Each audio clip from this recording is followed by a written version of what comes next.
Hello नमस्कार दोस्तों, मैं ऋषभ आपके चैनल एजुकेशन फॉर ऑल में एक बार फिर से आपका स्वागत करता हूं। आज हम लोग जो आरआरबी के लिए स्पेशल साइंस का सीरीज स्टार्ट किए थे उसका मैं अगला पार्ट लेकर के आ गया हूं, जिसमें हम लोग जो है वो चैप्टर वाइज बायोलॉजी को पढ़ रहे हैं। इससे पहले वाले वीडियो में मैंने एनिमल सेल का जो है वो पहला वीडियो अपलोड कर दिया। अगर आपने नहीं देखा है तो आप जो है जा करके देख सकते हैं। और इसका पहला लेसन ब्रांचेज ऑफ बायोलॉजी को मैंने जो है वो पढ़ा दिया है। तो आप जो है इसका प्लेलिस्ट जो है वो बना हुआ है, बायोलॉजी क्वेश्चन करके प्लेलिस्ट बना हुआ होगा, आप जो है जा करके देख सकते हैं।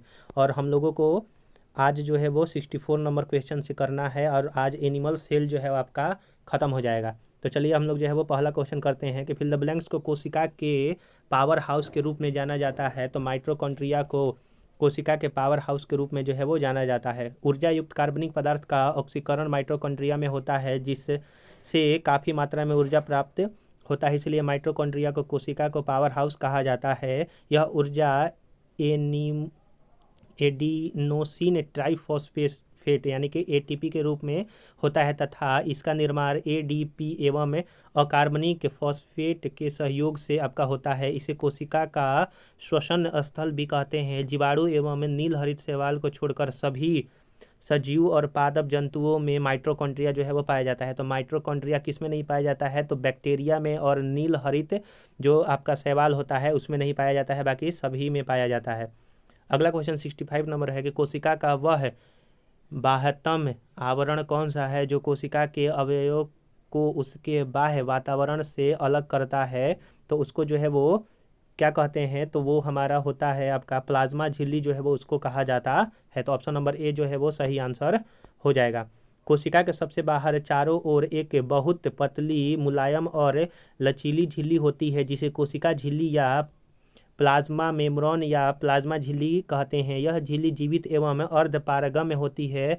यह कोशिका के अवयव को उसके बाह्य वातावरण से अलग करती है। कोशिका झिल्ली लिपिड और प्रोटीन की बनी होती है, यानी कि जो आपका कोशिका झिल्ली होता है वो लिपिड और प्रोटीन की बनी होती है। यह भी भिन्न भिन्न प्रकार के अणुओं को बाहर निकालने एवं अंदर आने में जो है वो नियंत्रण करती है।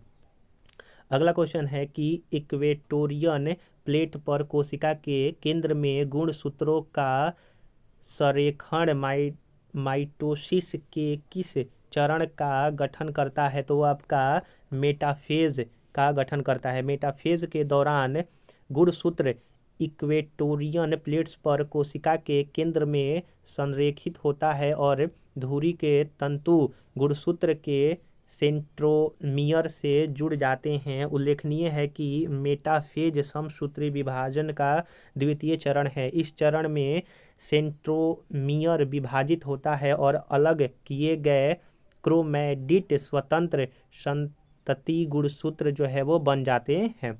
अगला क्वेश्चन है आपका कि स्वतंत्र अस्तित्व के सक्षम जीव की सबसे छोटी इकाई जो है वो क्या होती है? तो वो आपका कोशिका होती है, यानी कि सेल जो है वो सबसे छोटी इकाई होती है। जीवन की मूलभूत इकाई यानी कि यूनिट जो है किसको कहते हैं? तो कोशिका को जो है वो कहा जाता है मूलभूत इकाई। अगला क्वेश्चन है आपका कि पुट्टिकाओ, जिसको वेसल्स में प्रोटीन और लिपिड के परिवहन, संशोधन और पैकेजिंग के लिए निम्नलिखित में से कौन सा कोशिका जो है वो उत्तरदायी होता है? तो गोल्गी काई जो है वो कोशिका उत्तरदायी होता है। पुटिकाओं में प्रोटीन और लिपिड के परिवहन, संशोधन और पैकेजिंग के लिए गोल्जिकाई नामक कोशिका उत्तरदायी होता है। यह कोशिका के अंदर स्रावित पदार्थों के संग्रह व परिवहन में सहायक होता है। अगर आपको ये वीडियो पसंद आ रहा होगा तो वीडियो को लाइक कीजिएगा, अपने दोस्तों में शेयर कीजिएगा। अभी तक चैनल को सब्सक्राइब नहीं किए हैं तो चैनल को सब्सक्राइब भी कर दिया कीजिएगा। अगर आप इसी तरह बिहार एसएससी का भी साइंस का प्रैक्टिस सेट करना चाहते हैं तो प्लेलिस्ट उसका बना हुआ है, आप जो है जा करके देख सकते हैं। और मैं अलग से आरआरबी, एनटीपीसी और आरपीएफ का जो है वो प्रैक्टिस सेट साइंस का करवा रहा हूँ, आप वो भी जा करके देख सकते हैं। और ये चैप्टर वाइज चल रहा है। निम्नलिखित में से कौन सी झिल्ली संयोजित थैली पाचन एंजाइमों से भरी होती है? यानी कि किस थैली में आपका एंजाइम जो है वो भरा रहता है? तो वो आपका लाइसोसोम है। ऑप्शन नंबर सी हो जाएगा लाइसोसोम। लाइसोसोम की खोज डी डुबे नामक वैज्ञानिक ने 1955 में की थी। ये अधिकतर जंतु कोशिकाओं में मुख्य रूप से एंजाइम अभिक्रियाएं करने वाली कोशिकाएं जैसे अग्नाशय, यकृत, मस्तिष्क, गुर्दे आदि में पाए जाते हैं। तो लाइसोसोम जो है वो आपका अग्नाशय, यकृत, मस्तिष्क और गुर्दे में जो है वो पाए जाते हैं, जहाँ पर एंजाइम अभिक्रिया होती है। लाइसोसोम सूक्ष्म गोल एक हरी झिल्ली से घिरी तथा पाचक एंजाइम से भरी थैली जैसी संरचना होती है। इसका सबसे प्रमुख कार्य बाहरी पदार्थों का भक्षण व पाचन करना होता है, इसीलिए इसको आत्मघात की थैली जो है वो बैग भी कहा जाता है। क्वेश्चन नंबर अगला है कि निम्नलिखित कोशिकांगों में से किसे कोशिका की आत्मघात की थैली कहा जाता है। तो लाइसोसोम को जो है वो आत्मघात का थैली कहा जाता है। माइटोकॉन्ड्रिया को जो है वो आपका powerhouse of the cell कहा जाता है। राइबोसोम बनता है, तो राइबोसोम जो है वो प्रोटीन का बनता है। राइबोसोम एक जटिल संरचना है जो कि जीवित कोशिकाओं में पाए जाते हैं। ये अंतः प्रद्रव्य जालिका से जुड़े रहते हैं। ये हरित लवक, केंद्रक एवं माइटोकॉन्ड्रिया में भी पाए जाते हैं। राइबोसोम प्रोटीन संश्लेषण नामक प्रक्रिया में एमिनो एसिड से प्रोटीन जो है वो आपके बनते हैं।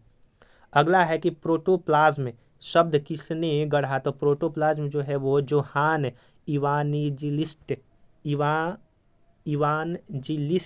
पुरकिंजे ने गढ़ा था। कब? 1894 में जो है वो गढ़ा था। यह तरल गड्ढा रंगहीन पारदर्शी लसलसा वजन युक्त जो है आपका पदार्थ होता है। जीव की सारी जैविक क्रियाएं इसी के द्वारा संपन्न होती है, इसीलिए जीव द्रव्य को जीवन का भौतिक आधार जो है कहते हैं। तो जीव द्रव्य को जीवन का भौतिक आधार जो है वो कहा जाता है, यानी कि प्रोटोप्लाज्म।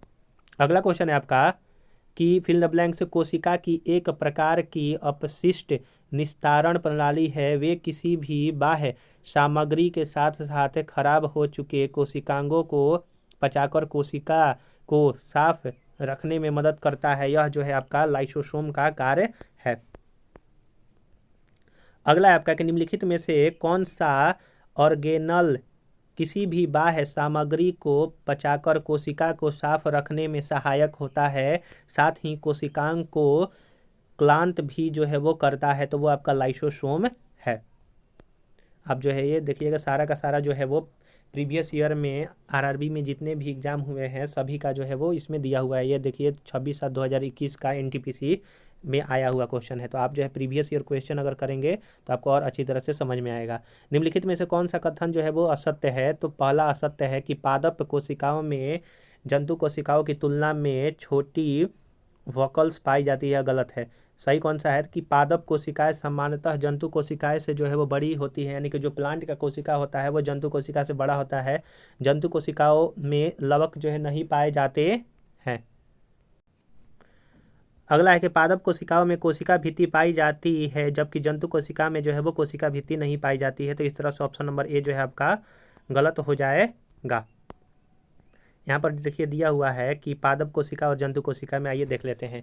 आकार में पादप कोशिका जंतु कोशिका से जो है बड़ी होती है। सेलुलोज से बनी कोशिका भित्ति उपस्थित होता है पादप कोशिका में। पादप में रसधानी यानी कि रिक्तिका बड़ी जो है वो होती है और लवक जो है वो पादप कोशिका में पाए जाते हैं। वहीं जंतु कोशिका प्रायः आकार में छोटी होती है। जंतु कोशिका में कोशिका भित्ति अनुपस्थित होता है। जंतु कोशिका में रसधानी बहुत छोटी और अस्थायी होती है। वहीं लवक जो है वो जंतु कोशिका में नहीं पाया जाता है।